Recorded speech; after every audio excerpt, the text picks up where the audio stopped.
While the typical GTX 960 uses 2GB of VRAM, this MSI Gaming 4G variant uses, as you've guessed it, 4GB.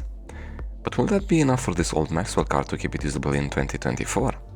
While the GPU Z window seen on screen right now shows all of the relevant parameters for this video card, I'd like to point out that while using 4GB of VRAM, this card connects it to the GPU via a memory bus of just 128 bits wide.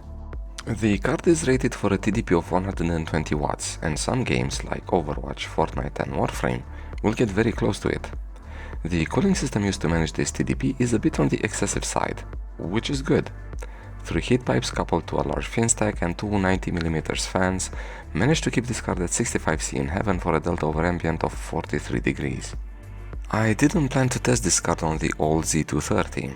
Unfortunately, this card will occasionally get bottlenecked by the CPU, the same 4th Gen Xeon equivalent of the i7-4770, and by the RAM, also the same 32GB of DDR3 running at 1600 MHz in dual channel. And as we mentioned in the previous videos, besides data collected at low settings, we now also try to find the best graphical settings where the card still performs adequately. The target is 30 FPS 41% lows for single player and 60 for the same metric for multiplayer. Apparently Rainbow Six Siege runs now only in DirectX 12. This was most likely done to reduce development costs associating with maintaining the DirectX 11 code branch. As for the people running the title at low settings, which is pretty much everybody, you get no benefit in terms of image quality, at the price of a whopping 40% performance penalty. Despite that though, the GTX 960 still manages to provide adequate performance at 1080 resolution and 100% render scale, with the 1% low staying above 60 FPS and a decent average of just above 80. I'd stick with 1080 resolution, and if more performance is needed, drop the rendering scale to 50%. The average increases to 120 FPS and the 1% low stays to low 90s. Doom Eternal can be played on the GTX 960 even at high settings, but the price to pay to get the 1% lows near 60 FPS is a lowered resolution, 720 in this case. The average FPS stays in the mid-80s. 1600 by 900 at medium settings is also a good experience, with 1% lows in the mid-50s and average in the low 70s. 1080 low settings, however, is my preferred choice, despite the 1% lows of only 50 and average of 68. I mean, what's the point of pretty pixels if they're large enough for you to count them? The 1% lows in the finals doesn't rise above mid-40s, thanks to the fairly old Haswell CPU, and the average FPS goes between high 60s and mid-70s. While not the best experience for a competitive online title, I found it to be enjoyable. I'm quite curious to find if the FPS is limited by the CPU alone or if the GPU plays a part in this. To be continued, hopefully. The game launcher for Fallout 4 recommended 1080 resolution and ultra quality settings, so I went for that. In Diamond City, the GTX 960 managed to provide 1% lows of 30 and an average FPS of 50. This is adequate for a single player title. The vegetation from the outside areas did not affect the performance, and while the 1% low stayed the same, the average FPS increased to 59. Apex Legends is GPU bound at low settings. The average FPS ranges from 118 at 1080 resolution to 174 at 720. Now, since the 1% lows is 81 at 1080, I would not drop down the resolution to get more FPS, and certainly not down to 720. You still need to be able to see your opponents. Considering that the statistics gathered for Shadow of the Tomb Raider are about the same between medium settings and high settings at 1080 resolution, my recommendation is high settings. The card managed a 1% lows values of 30, but it might drop a bit once in a while. The average is in the mid-40s, and overall, this is an okay experience for a single-player stealth title. Counter-Strike 2 brings little to no surprise. The system is platform bottlenecked, so the GTX 960 ends up recording similar statistics across all three tested resolutions, an average between 114 and 135, and 1% lows in the low to mid-60s. But thanks to those 1% lows, the gaming experience is fine. Sure, more FPS is going to be better, but I think my main issue in this game is more skill related. From very low to medium settings, Borderlands 3 managed to stay playable at 1080 resolution. And while very low settings will get you 67 FPS for the average and 41% lows, medium settings have the game averaging 46 FPS and the 1% lows of 36. This is probably the settings I'd run the game at. But if you do like the particle effects from high settings, you can play the game at high, but you pay in pixel count, since 1600 by 900 is the maximum resolution where the 1% loss doesn't drop significantly below 30 FPS. Despite XDefiant being scheduled for shutdown in early 2025, I decided to get some statistics for it. At low settings, the GTX 960 averages between 119 FPS at 1080 resolution and 201 FPS at 720. The 1% lows range from mid-70s at 1080 to 105 at 720 resolution. But is this data useful? Is anyone still playing this game? Please do let me know. I typically test Resident Evil 4 at two resolutions, 1080 and 720. The GTX 960 almost performed fine at 1080 with an average of 42 FPS. It's the 1% loss of 26 that makes the experience not palatable for everyone. 720 resolution does better with the 1% loss in the high 30s and the average at 64.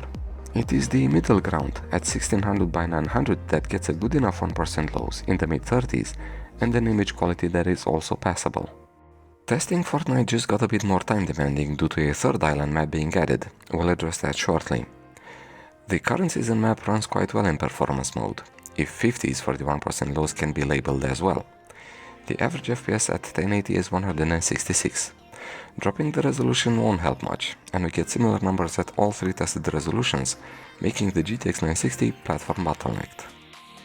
Obviously, a smaller map like Fortnite Reload won't shift the bottleneck to the GPU. I did however expect an increase in FPS, but surprisingly, I got somewhat similar numbers, an average between 155 and 160, and somewhat better 1% lows, now in the mid-70s, sometimes reaching 80. Fortnite OG is basically what nostalgia looks like. Heck, I should know that I play with old GPUs. The Chapter 1 Season 1 map is the third map now available, and has the GTX 960 averaging between 179 at 1080 resolution and 217 FPS at 720. The 1% lows stay above 115 at all tested resolutions, making this game mode the easiest to run. Just like with Fallout 4, I tested Terminator resistance at max settings only. The game does not use the latest in-game engine technology, and this makes it quite easy to run on older hardware. The GTX 960 provided an average of 55 FPS and 1% loss of 41. Again, perfectly fine for a slow-paced stealth game. The performance in Overwatch 2 is just as good as it ever was, and the low CPU overhead has the FPS in this game increased proportionally to the drop in pixel count. At low settings, the average FPS goes between 182 at 1080 and 346 at 720. The 1% lows stay at 70 to 80% from the average. I gathered the numbers for Far Cry 6 from the included benchmark. The game does have areas that will be a bit more demanding. Between 1600 by 900 ultra settings and 1080 high settings, I'd go for 1080 medium settings. The 1% loss of 37 provide a slightly larger performance margin, and the graphics don't really degrade by much. Dota 2 averaged 96 FPS on the GTX 960. The match replay was rendered at 1080 resolution and low settings, except the render scale. That one was manually set back to 100%. The 1% loss is in the mid-50s, and the game seemed to run just fine. Control made me realize that I prioritize resolution over increased quality settings. You see, the GTX 960 has decent performance at medium settings 720 resolution, with the 1% lows in the mid-40s. Older people like me would say that even the 27 FPS for the 1% lows is adequate, making even high settings available. But what's the point of pretty pixels if you can actually count them? So between 720 resolution with any of these increased quality settings and 1080 low settings, I'd take 1080 anytime. Like with the previously reviewed card, GTA 5 was tested at 1080 resolution in both the usual low settings and the game's recommended settings, a mix of very high and high. Low settings has the GTX 960 averaging almost 120 FPS, with 1% loss of 60. The recommended settings have these two metrics down to 83 and 54 FPS respectively.